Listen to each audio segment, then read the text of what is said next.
William Shakespeare, a world-famous artist that existed during the Elizabethan to the Jacobean era. He inspired multi-millions of art pieces throughout history and millions of art pieces to come. And to his surprise, a terrifying face that looms over every high school ELA class in Canada. Look at that guy. He's so handsome. Aside from his charming, frilly color, Shakespeare is recognized within tons of literature and media, and arguably the godfather of drama history. But how did a gentleman such as himself find his inspiration? How was his work considered a revolution? To answer these questions, I will be using one of his famous plays as an overall example.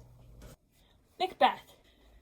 Macbeth, or more infamously known, the Scottish play, stars our main man Macbeth, who is told by some witches that he was to be king. After being persuaded by his wife, he is convinced to kill the king and all potential heirs. Macbeth was believed to be written around 1606, and kings and queens were very much a concept during this time. Since it's impossible to ask Shakespeare himself where his inspiration lay, we could only guess what influenced his legendary work all those years ago. Original ideas manifest from real-life situations and things within a person's life. For someone to have an original idea, it has to already be existing in some shape or form, or it would be impossible to translate onto paper. Like imagining a new color. To see a new color in your head, you'll try to mix already existing colors that you know of, only to make an already existing color. From 1603 to 1625, James I was king, and along with being in a place of high power comes a very dangerous emotion portrayed in Shakespeare's work many times: jealousy, or the green-eyed monster. Jealousy, along with other big emotions in an average person's life, has been explained through both actions and metaphors.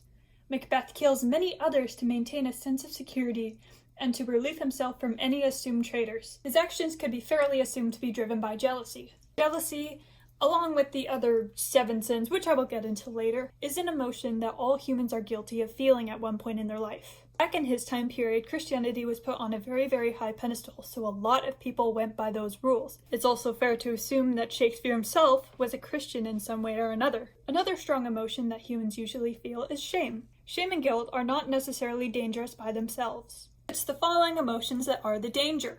Wrath. You're hot-headed, angry, or stressed, and you don't think about anything else and let your body be reckless, as Macbeth has done, resulting in the death of 2 soldiers. Also resulting in a whole screaming match with something that wasn't even there. Sloth, best described as laziness or lack of involvement, was depicted through Macbeth's decision to kill Duncan. There's debate on what drove him to this murder, but during his thought process he was going back and forth on it, causing further conflict between him and his wife, and their relationship from then on went sideways. Glutton is traditionally the overconsumption of food in regards of limited food supply in old civilizations, and would be considered selfish and even narcissistic to display.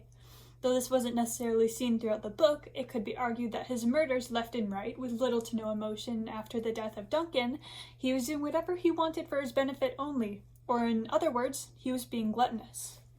Now here's the kicker. Artists are prone to self-insertion, whether it be on purpose or not. Humans have all wanted something so badly that they have thought about drastic measures to get to that point, but that doesn't mean we would or should act on those impulses. So a healthy way to maintain it could be through art. Shakespeare's work depicted real-life emotions and feelings through exaggerated circumstances. These circumstances including some of the most beloved theater premises and ideas in modern-day works. Oh, I didn't breathe through all of that. Originally